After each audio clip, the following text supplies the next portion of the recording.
নমস্কার, আপনারা দেখছেন ঈশান বাংলা প্রাইম টাইম সংবাদ। সঙ্গে রয়েছে আমি সিদ্ধার্থ। বিস্তারিত সংবাদে যাওয়ার আগে দেখে নেব আজকের প্রাইম টাইম শিরোনাম।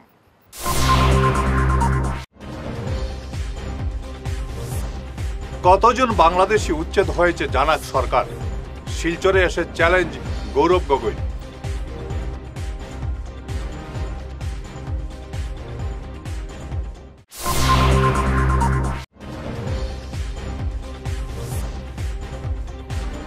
প্রয়াত রাজ্যসভার প্রাক্তন সাংসদ বিশিষ্ট শিক্ষাবিদ রাজনীতিক কমলেন্দু ভট্টাচার্য।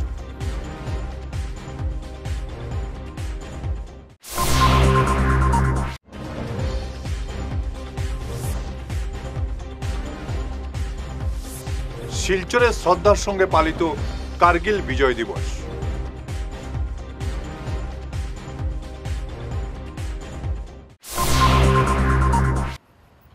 এবারে বিস্তারিত ঈশান বাংলা প্রাইম টাইম সংবাদ। রাজ্যে কতজন বাংলাদেশিকে এখন পর্যন্ত উচ্ছেদ করা হয়েছে, এই তথ্য জানাতে সরকারকে চ্যালেঞ্জ জানিয়েছেন প্রদেশ কংগ্রেস সভাপতি গৌরব গগৈ। আজ শিলচর সফরে এসে সরকারের প্রতি এমন চ্যালেঞ্জ ছুড়ে দেন গৌরব। তিনি এও বলেন, এখন পর্যন্ত যেসব অসমিয়াকে উচ্ছেদ করা হয়েছে তাদের পুনঃসংস্থাপন দিতে হবে সরকারকে এবং বাংলাদেশিদের অসম চুক্তি অনুযায়ী ব্যবস্থা নেওয়ার দাবি জানিয়েছেন গৌরব। এই বৰ্তমান অসমৰ ভিতৰত আমি পুনৰবাৰ কৈছোঁ যে যদি ভাৰতীয় নাগৰিকসকলক অসমীয়া মানুহ যদি উচ্ছেদ কৰিছে তেতিয়া সেই প্ৰত্যেকগৰাকী নাগৰিকজনক আইনমতে যিদৰে পুনৰ সংস্থাপন কৰিব লাগে কৰক। আৰু যদি তাৰ ভিতৰত উচ্ছেদৰ কাৰ্যসূচীৰ মাজত যদি কোনোবা বাংলাদেশী আছে তো তেওঁ বাংলাদেশীৰ এই নাগৰিকৰ ওপৰত আইনে যি কৈছে, অসম চুক্তি আইনে যি কৈছে তাৰ মতে তেওঁলোকক ডিপৰ্ট কৰক। কিন্তু চৰকাৰে আজি তাৰিখত স্পষ্ট কৰক যে ইয়াৰ ভিতৰত তেওঁলোকে যিমানবোৰ উচ্ছেদ কৰিছে তাৰ মাজত কিমান বাংলাদেশী পালে আৰু তাৰ মাজত কিমান ভাৰতীয় নাগৰিক, এই কথাটো তেওঁলোকে স্পষ্ট কৰক। আমি বৰ্তমানৰ সময়ত আমি নিজৰ দলটোক শক্তিশালী কৰিম আৰু সকলোৰ লগত আমি ব্যক্তিগতভাৱে কথা পাতিম। আমি সকলোৰে লগত আমি কথা ব্যক্তিগতভাৱে পাতিম আৰু দলটোক আমি শক্তিশালী কৰিম। কিন্তু এইটো কথা স্পষ্ট যে আমি আগতেও কৈছোঁ যে কংগ্ৰেছ দল অহা বিধানসভা নিৰ্বাচন অকলে নহয়, আমি সকলোৰ লগত কথাখিনি পাতি আমি এটা ৰণকৌশল তৈয়াৰ কৰিম। তেওঁলোকে যোৱা 10 বছৰ কাক মাতি দিলে? নিজৰ পৰিবাৰক মাতি দিলে, বিজেপিসকলে নিজৰ ভাই ককায়েকক মাতি দিলে। তেওঁলোকে যোৱা 10 বছৰ কি কৰিলে? যোৱা 10 বছৰৰ ভিতৰত মুখ্যমন্ত্ৰী কৰৰপতি হৈ গ'ল। এইখিনিয়ে তেওঁলোকৰ ফল, এইখিনিয়ে তেওঁলোকৰ ৰিজাল্ট। তো সেইকাৰণে ৰাইজে বিকল্প বিচাৰিছে। চলে গেলেন শিলচরের শিক্ষা ও রাজনীতি জগতের এক মহিরুহ অধ্যাপক কমলেন্দু ভট্টাচার্য। শনিবার দুপুর 1:30 কলকাতার এক নার্সিংহোমে তিনি শেষ নিঃশ্বাস ত্যাগ করেন। বয়স হয়েছিল 76 বছর। শিলচর গুরুচরণ কলেজের তিনি ছিলেন ইংরেজি বিভাগের অধ্যাপক। ইংরেজিতে তার দখল ছিল সর্বজন বিদিত। রাজনীতিতেও তিনি দক্ষতার ছাপ রেখেছেন। তিনি ছিলেন রাজ্যসভার প্রাক্তন সাংসদ। দুবার তিনি শিলচর বিধানসভা আসনে কংগ্রেস প্রার্থী হিসাবে প্রতিদ্বন্দ্বিতা করে সামান্য ভোটে হেরেছিলেন। শিলচর ডিএসের তিনি ছিলেন প্রাক্তন সভাপতি। দীর্ঘদিন থেকে বার্ধক্যজনিত রোগে ভুগছিলেন তিনি। এক বর্ণময় ব্যক্তিত্বের অধিকারী ছিলেন অধ্যাপক কমলেন্দু ভট্টাচার্য। তার অসংখ্য গুণমুগ্ধ ছড়িয়ে রয়েছেন গোটা শিলচরে। অধ্যাপক হিসেবে তিনি ছিলেন অত্যন্ত জনপ্রিয়। গুরুচরণ কলেজে তিনি এক নিজস্ব ঘরানা তৈরি করেছিলেন, যে ঘরানা থেকে অনেকেই পরবর্তীতে রাজনীতিতে সফল হয়েছেন। তার বাড়িতে তিনি তৈরি করেছিলেন দুষ্প্রাপ্য অনেক বইয়ের লাইব্রেরি। ছিলেন কৃতি ছাত্র। বিশ্ববিদ্যালয় থেকে ইংরেজিতে গোল্ড মেডেল পেয়েছিলেন। নিম্ন মধ্যবিত্ত পরিবার থেকে নিজের মেধার গুণে সমাজের উঁচু জায়গায় তিনি অবাধ বিচরণ করে গেছেন। প্রয়াত সন্তোষমোহন দেব ছিলেন একান্ত অনুগত, কিন্তু পরে এই আনুগত্যে ভাটা পড়ে। 2006 সালের নির্বাচনে তিনি ইউডিএফ প্রার্থী হিসেবে উধারবন্দে প্রতিদ্বন্দ্বিতা করে কংগ্রেস প্রার্থী অজিত সিংয়ের কাছে হেরে যান। পরে আবার কংগ্রেসে ফিরে আসেন। নানা ঘটনার সমাহারে তার জীবন ছিল এক ব্যতিক্রমী। তার মৃত্যুতে শিলচরে শোকের ছায়া নেমে এসেছে। তার মরদেহ শিলচরে নিয়ে আসা হলে অন্ত্যেষ্টি সম্পন্ন হবে। তার মেয়ে আমেরিকা থেকে এলে মরদেহ শিলচরে নিয়ে আসা হবে সোমবার।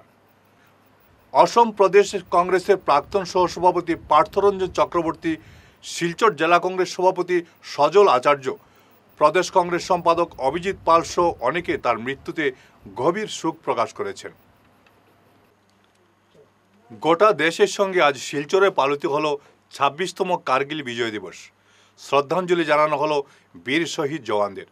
নেতাজি ছাত্র যুব সংস্থার সহযোগিতায় এদিনের কর্মসূচিতে বিধায়ক দীপায়ন চক্রবর্তী, কাছাড় জেলা বিজেপি সভাপতি রূপম সাহা সহ অন্যান্যরা বীর শহীদ জওয়ানদের শ্রদ্ধাঞ্জলি জানান। এদিন তারাপুরের কার্গিল বিজয় স্মারকে এই শ্রদ্ধাঞ্জলি অনুষ্ঠানের আয়োজন করা হয়। পাশাপাশি সংবর্ধনা জানানো হয় প্রাক্তন সেনাকর্মী শুভেন্দু শুক্লবৈদ্যকে। এদিন বিভিন্ন সংগঠনের কর্মকর্তারা বীর শহীদদের শ্রদ্ধাঞ্জলি জানান। আমরা সবাই জানি যে আজকের দিন একটা বিশেষ গুরুত্বপূর্ণ দিন, যে দিনে আমরা বলবো যে ভারতবর্ষের ইতিহাস যদি দেখি তাহলে পাকিস্তানের সাথে সবচেয়ে বড় যুদ্ধ কার্গিল যুদ্ধ 1961 ইংরেজির পরে, আর 1999 ইংরেজির মে মাস থেকে শুরু করে জুলাই মাসের আজকের দিনে আমরা বিজয় লাভ করেছিলাম। এই যুদ্ধে ভারতবর্ষের সেনা যেভাবে সাহসিকতার সহিত প্রতিকূল পরিস্থিতির মধ্যে থেকে যুদ্ধের বিজয় লাভ এনে দিয়েছিলেন, সেটা স্মরণীয় হয়ে থাকবে। প্রাক্তন প্রধানমন্ত্রী প্রয়াত অটল বিহারী বাজপেয়ীজির নেতৃত্বে প্রথমবারের মতো ভারতবর্ষ এই যুদ্ধ প্রদর্শন করেছিল। আমরা দেখেছিলাম যে পাকিস্তানকে মানুষ সবাই জানে যে এই আজকের দিনটি আমাদের কাছে অনেক স্মরণীয় দিন। আমরা 1999 ইংরাজিতে তৎকালীন প্রধানমন্ত্রী মাননীয় অটল বিহারী বাজপেয়ীর নেতৃত্বে ভারতবর্ষের সরকার চলেছিল। সেই সময়ে যে কার্গিলের যুদ্ধে ভারতের সেনাবাহিনীরা যেভাবে প্রদর্শন করেছিল, ভারতের ইতিহাসে অনেকবার যুদ্ধ হয়েছে। আমরা পূর্বতন সরকারে আমরা হেরেছিলাম, চীনের যুদ্ধেও আমাদের পরাজিত হয়েছিল, কিন্তু আমরা যখন আমাদের প্রধানমন্ত্রী মাননীয় অটল বিহারী বাজপেয়ীর নেতৃত্বে যখন সরকার চলে, এই কার্গিল বিজয়ে আমরা স্থির করেছে আমাদের সরকার। এখন আমাদের এই অঞ্চলেরও দুইজন শহীদ হয়েছেন, আপনারা জানেন, যিনি লক্ষ্মীপুরের নন্দচাঁদ সিং মহাশয়, এখানের চিন্ময় ভৌমিক আমাদের বরকলা অঞ্চল। আমসুর কাছাড় জেলা সভাপতি জাহানুর আলম মজুমদারের উপর দলবদ্ধ হামলার অভিযোগ উঠেছে। গতকাল রাতে ঘটনাটি সংঘটিত হয়েছে পূর্ব সুনাইর হাতিকাল বাজারে। মাদক কারবারের বিরুদ্ধে সরব হয় তার উপর একদল লোক হামলা চালিয়েছে বলে জানান জাহানুর। এ নিয়ে তিনি অভিযুক্ত করেছেন কচুদরম চতুর্থ খণ্ডের কালাম লস্কর নামের এক ব্যক্তিকে। এ নিয়ে পুলিশে মামলা দায়ের করেছেন তিনি। সংবাদ মাধ্যমে ঘটনার বিস্তারিত তুলে ধরেন জাহানুর আলম। আমি তো তার বালা করে চিনি না, তার গ্যাঙ্গর টিমলি ধমকি দিলে আমি একটা এফআইআর 25 এপ্রিলও করিয়া দিয়েছি। কচুদরম থানা সব ওসি স্যার এরিয়া সবাই দিয়েছি। এরপরে আমি তো সাইলেন্ট হইয়া চলিয়ার নাই। তো সেই দিন হে আত্মীয়হাল বাজারও গত কালকু আর কি বিকাল 7টার সময় আমি খাবু এসতে কিয়া 4,25,000 টাকা উঠাইয়া আত্মীয়হাল বাজার আইছি। আইয়া গাড়িটা বন্ধ করিয়া খালি যাইতাম, তার লইয়া এমনভাবে হে আইছে আমি দৌড়াইয়া ড্রেনের উপরে উঠে গেছি। সবে চাই আর যে গাড়িটা স্পিডে যাওয়ার খানে আবার ঘুরিয়া আইয়া আমার কইছে বাহর বেটা হইলে লামাসনা রোড হোক। খোয়ার বাদে আমি বুঝি লিছি তো টেরাট হয়ে গেছে। আমরা সিসিটিভি ফুটেজ টুকাইয়া তার ডিটেলস কালেক্টর রাখছি, আলোচনা করিয়া কেন এটা করলো না করলো। 1 ঘন্টা পরে 8:30 উঠায় আবার তার ওয়াইফ ট্রাইবাল মেয়ে একজন আরো কয়েকজন মানুষ লিয়ে আইয়া বাজারও আমারে পুরা হেনস্থার শিকার করছে। পাবলিকে আমারে বাসাই শোনান থেকে। এরপরে তো আমি আই গেছি। পরের দিন আমি আজকের কথা হইয়া সকালে উঠিয়া কইলাম একটা কমপ্লেন দিলাই, তার দিয়ে আবার পরে যেহেতু আগে দিছি। হে মানুষ ধরছে, ধরিয়া আমার বিভিন্নভাবে ধমকি দেবাইছি যে তোর ফটো ভাইরাল করমু, তোর ভিডিও বানাইয়া আমরা ভাইরাল করমু, তোর ইমেজ সোশ্যাল নষ্ট হয়ে যাব যদি তুই এফআইআর দেস। খুব ধমকাইছি।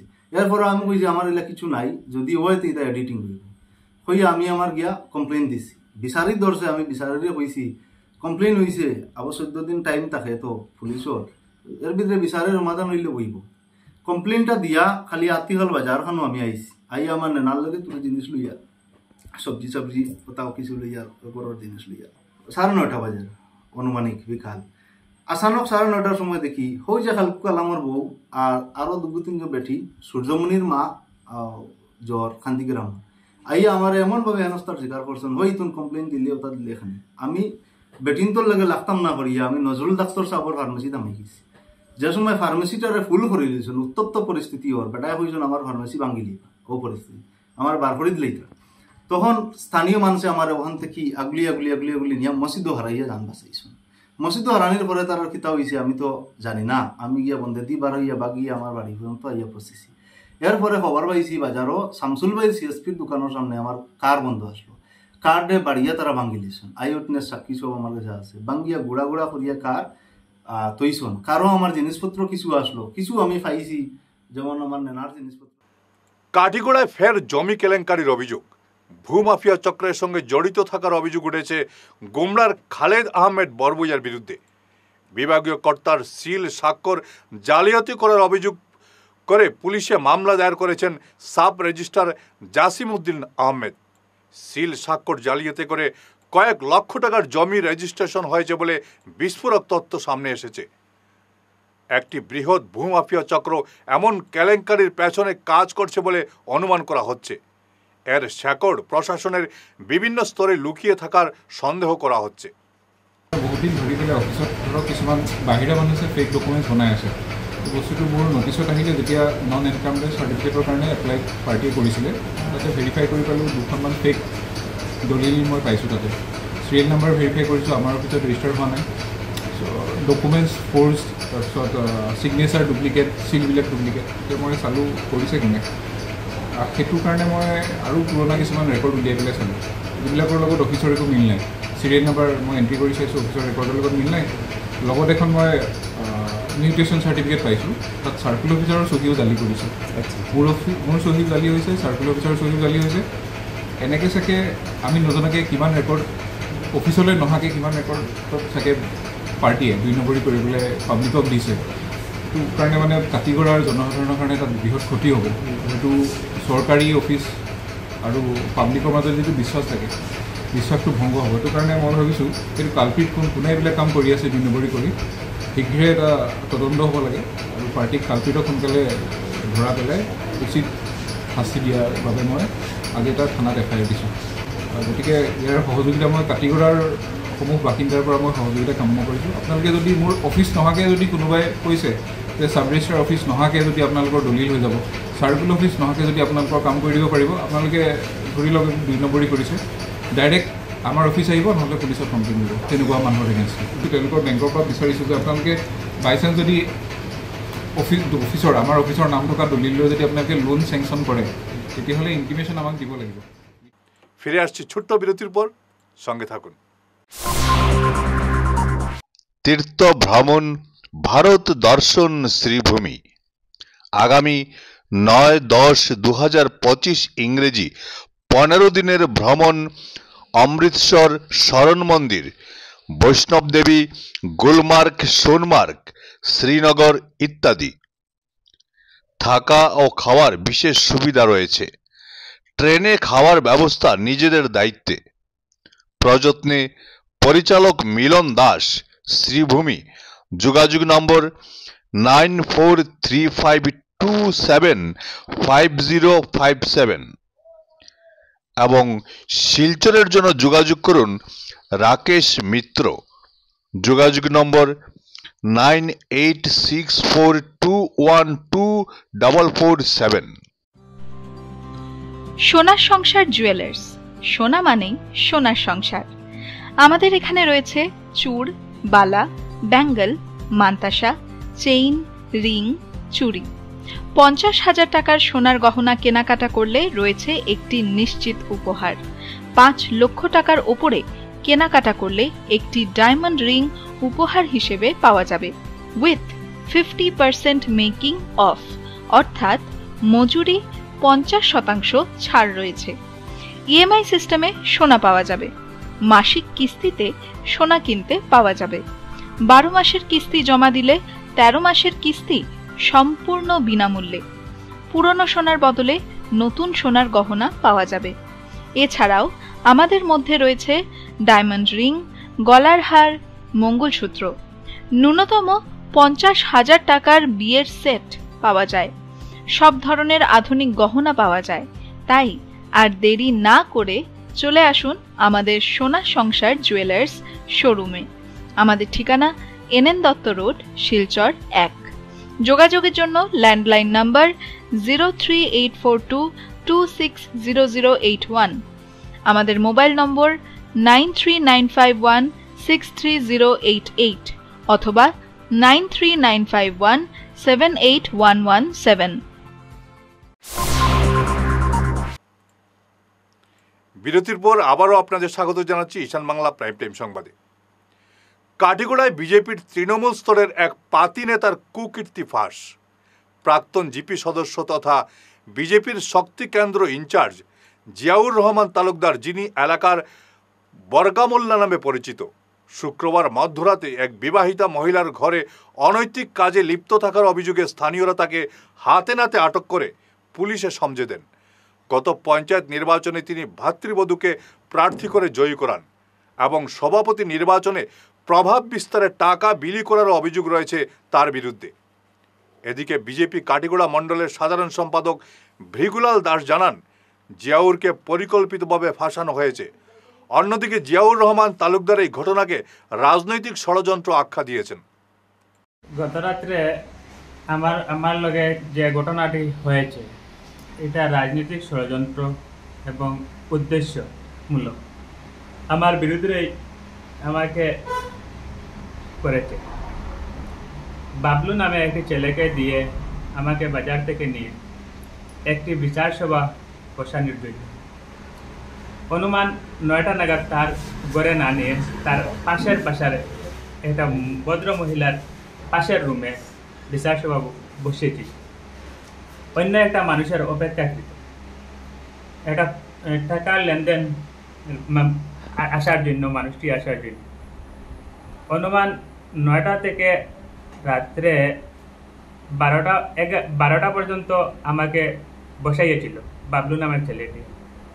এরপরে আমাকে 30,000 টাকা ডিমান্ড করেছিল যে আমি যে ছেলেটি আসে নাই এই ছেলেটির 30,000 টাকা আমি দিতে হবে, আমি বিচারি হিসাবে, ওনার বিচারও আমি ছিলাম বলে। যখন আমি টাকা দিতে না বরায় সে উদ্দেশ্যভাবে 8-10 জন লোক নিয়ে আমার আক্রমণ করা শুরু করে লাঠি দিয়ে। তখন বলে, হয় টাকা দে, আনে আমি যা বলবো তা মেনে নিতে হবে এবং তোমার মুখে বলতে হবে। এইভাবে আমি না মানলে আমাকে দরপাকড় করতে লাগে, মারতে লাগে। এরপরে আমাকে বান দিয়ে যা বলবো তা বলাইছিল। প্রেম করে স্বামীহারা এক মহিলাকে বিয়ে করার 4 দিন পরই আত্মহত্যা যুবকের। মৃত যুবকের নাম তাপস দাস। শনিবার ভোরে ঘটনাটি সংঘটিত হয়েছে কাটিগড়ার চেরাগি বাজার এলাকায়। গত 4 দিন আগে স্বামীহারা এক মহিলাকে শিলচরে কোর্ট ম্যারেজ করেছিলেন তাপস। বিয়ের পর নিজের বাড়িতে না গিয়ে স্ত্রীকে নিয়ে চেরাগি বাজার মামার বাড়িতে ওঠেন তাপস। কিন্তু আজ সকালে রহস্যজনকভাবে আত্মহত্যার পথ বেছে নেন তিনি।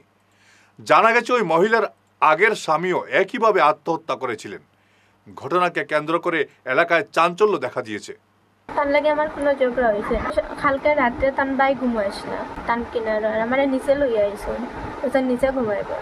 সকালে আমি উঠে গেছি আর তান বাইও নিচে নামিয়ে আইসুন, খাজো যাইতা হরিয়া কইসন খাবার ফল লাগাইতা খাজো যাইতা হবে। আর আমি গিয়ে আমার কলকেট ব্রাশ আনছি, আমার কইস না তো সকাল ঘুম হয়ে গেল না। আমি কইছি হয় পরে কলকেট ব্রাশ লইয়া নিচে আইছি আর তান বাইও আইসুন। আর পরে তান মাসির ঘর মামার ঘর বই নজনে গিয়া এখন দাদায় দরজা লাগাইছন। পরে গিয়া দেখি দরজা লাগাইছন, ডাকতে ডাকতে দরজা খুলেন না। আর তারপরে ঝগড়া আমার কিছু হয়েছিল না। 6টার সময় সোমবারে আইসলাম আর সোমবারে গেলে 1 সপ্তাহ হয়ে গেল। রূপা দাস। বেহাল অবস্থায় ঢুকছে শিলচর মেডিকেল কলেজ হাসপাতালের শৌচালয়গুলো। স্বচ্ছতার নামে সরকার অঢেল টাকা খরচ করলেও শিলচর মেডিকেল কলেজ হাসপাতালের শৌচালয়গুলোর বেহাল অবস্থা দেখলে যে কেউ আটকে উঠবেন। সাধারণ রোগীদের জন্য শৌচালয়গুলো ব্যবহারের অযোগ্য হয়ে পড়েছে। জলের অভাব, অপরিচ্ছন্ন। মেডিকেলের রোগী ও তাদের পরিজনরা চরম দুর্ভোগের শিকার হচ্ছেন প্রতিনিয়ত। শিলচর মেডিকেলের শৌচালয়ের এমন বেহাল অবস্থা ক্যামেরাবন্দি করেছেন আম আদমি পার্টির কাছাড় জেলা সভাপতি বাপ্পা রায়। তিনি এ ব্যাপারে শীঘ্রই ব্যবস্থা নেওয়ার দাবি জানিয়েছেন মেডিকেল কর্তৃপক্ষের কাছে। লক্ষ্মীপুরের পয়লাপুলে 15 লক্ষ টাকার মদ সহ 2 পাচারকারীকে আটক করেছে কাছাড় পুলিশ। ধৃতরা বিহারের সুবীর কুমার এবং অক্ষয় কুমার। মণিপুর অভিমুখী একটি কন্টেনার গাড়িতে তল্লাশি চালিয়ে এই বৃহৎ পরিমাণ মদ আটক করেছে পুলিশ। বিভিন্ন ব্র্যান্ডের মোট 1020 কার্টুন মদ বাজেয়াপ্ত করা হয়েছে বলে জানিয়েছেন পুলিশ সুপার নোমাল মাহাত্তা। সবেমাত্র গ্যামন ব্রিজ দিয়ে মালবাহী লরি চলাচল শুরু হয়েছে। ভাঙ্গারপাড়ের বেইলি সেতুও 2-1 দিনের মধ্যে চালু হওয়ার সম্ভাবনা রয়েছে। এমন অবস্থায় আরেকটি দুঃসংবাদ পাওয়া গেছে কাটিগোড়ার 6 নম্বর জাতীয় সড়কের শিবনগর এলাকায়। শিবনগরের জাতীয় সড়কের উপর একটি আরসিসি সেতুর নিচের 3টি পিলারের মাটি পাথর সরে গিয়ে বিরাট গহ্বরের সৃষ্টি হয়েছে। মূলত মাত্র একটি পিলারের উপর শূন্যে ভেসে রয়েছে প্রায় 40 মিটার দৈর্ঘ্য আরসিসি সেতুটি। আর এই ভয়াবহ অবস্থার মধ্য দিয়ে গত 3-4 বছর ধরে সেতু দিয়ে চলছে ভারী যানবাহন। সেতুটির এক পাশ ইতিমধ্যে নিচে নেমে গেছে। এছাড়াও সেতু ও জাতীয় সড়কের জয়েন্টে একটি ফাটলও ইতিমধ্যে দেখা দিয়েছে। সেতুর পাশের বসতবাড়িগুলো ভাঙ্গনের ফলে তলিয়ে যাচ্ছে। কর্তৃপক্ষ শীঘ্রই এ ব্যাপারে নজর না দিলে যে কোনো সময় ফের বন্ধ হয়ে যেতে পারে বরাক উপত্যকার লাইফলাইন হিসেবে পরিচিত 6 নম্বর জাতীয় সড়ক। এখন আমরা কথা বলছি মহাদেবপুর জিপির 1 নম্বর ওয়ার্ডের সদস্য তথা এই এলাকারই বাসিন্দা রুবেল বৈষ্ণবের সঙ্গে। রুবেল বৈষ্ণব, আপনি বলুন এই যে সেতুটার এই অবস্থা কবে থেকে হয়েছে এবং আগামীতে এই সেতু মেরামত করা না হলে কি হতে পারে? রুবেল বাবু, বিগত প্রায় 2-4-5 বছর আগে থেকে এই ব্রিজটার কন্ডিশন খুবই খারাপ। আমরা কিছুদিন আগেও দেখতে পেয়েছি গেমন ব্রিজ যেটা দুর্ঘটনা হয়েছিল, তার জন্য প্রায় 2 মাস আমরা অপেক্ষা করেছি। যা আজকের দিনে কিন্তু গেমন ব্রিজটা খুলেছে, হয়তো আমার বাঙ্গারপাড় সেতু যেটা এটাও ঠিক হয়ে যাবে। কিন্তু আমি আমার ওই এলাকার আমার সঙ্গে আরও কিছু এলাকার বিশিষ্ট ব্যক্তিরা রয়েছেন। ওই ব্রিজের উপরে এখন পর্যন্ত কারো দৃষ্টি আকর্ষণ করেনি। আমি সংবাদ মাধ্যমের মাধ্যমে আমি আমার ঊর্ধ্বতন কর্তৃপক্ষ এবং আমাদের মাননীয় মুখ্যমন্ত্রী এবং আমাদের বরাকবেলির মাননীয় মন্ত্রী মহোদয়গণের কাছে এটাই দৃষ্টি আকর্ষণ করে বলতে চাই যে আমাদের এই যে এমবিআই গেটের পাশে অর্থাৎ শিবনগরের পাশে যে ব্রিজটি রয়েছে এটাই কিন্তু একমাত্র আমার এই বরাকবেলির লাইফলাইন বললেও হয়। যদি আজকের দিনে ওই ব্রিজটি কোনো রকমে কন্ডিশন যা আমরা দেখতে পেয়েছি, আমরা আমাদের সংবাদ মাধ্যমেরও 2-3 জন মানুষ এসেছে, ওনারাও দেখতে পেয়েছেন, অবস্থা খুবই ভয়াবহ। যত তাড়াতাড়ি সম্ভব এই ব্রিজটি মেরামত করার জন্য আমি সরকারের কাছে এবং ঊর্ধ্বতন কর্তৃপক্ষের কাছে আমি ধরালো দাবি জানাচ্ছি। তো এই ব্রিজটা আজকে 4-5 বছর হয়, গতিকে কেড়ে হয়ে গেছে। এই ব্রিজটা বেটার বাড়ি যাইবার রাস্তা, ঘরও যাইতো রাস্তা বন্ধ হয়ে গেছে, এটা ডর হয়ে গেছে। ব্রিজে এমন অবস্থা করছে পুরা ডর বনে গেছে, ওখানে ঘরও যাইবার রাস্তা নয়। তার আমার নাম শ্রী দ্বিজেন্দ্রনাথ। আমি ওই ঘরের দিকে যাওয়ার রাস্তা একদম ভাঙ্গিয়া নিয়ে গেছে।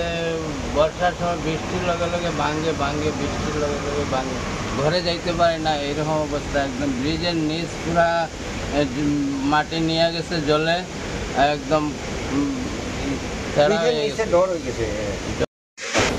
ব্রিজটার যে পরিস্থিতি হয়েছে এই 2 বছর থেকে দেখা যেতেছে যে ব্রিজটা একদিকে খাইতে গেছে এবং ওই যে ব্রিজের নিচে যে মানে গর্তটা হয়েছে এটার থেকে এই যে বাড়িঘরটা ভাঙে নিতেছে, এতটুকু এটা তো আপনি দেখতেছেন ক্যামেরার মধ্যে আছে। শেষ করার আগে ঈশান বাংলা প্রাইম টাইম শিরোনাম আরও একবার।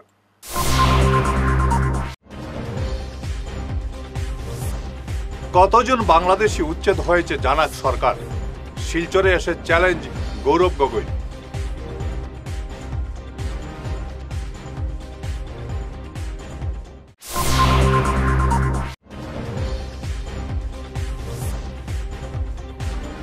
প্রয়াত রাজ্যসভার প্রাক্তন সাংসদ বিশিষ্ট শিক্ষাবিদ রাজনীতিক কমলেন্দু ভট্টাচার্য।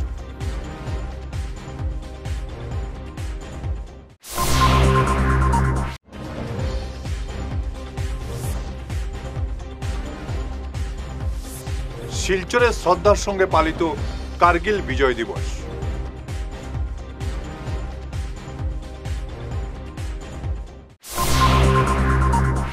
আজকের মতো ঈশান বাংলা প্রাইম টাইম সংবাদ এ পর্যন্তই। নমস্কার।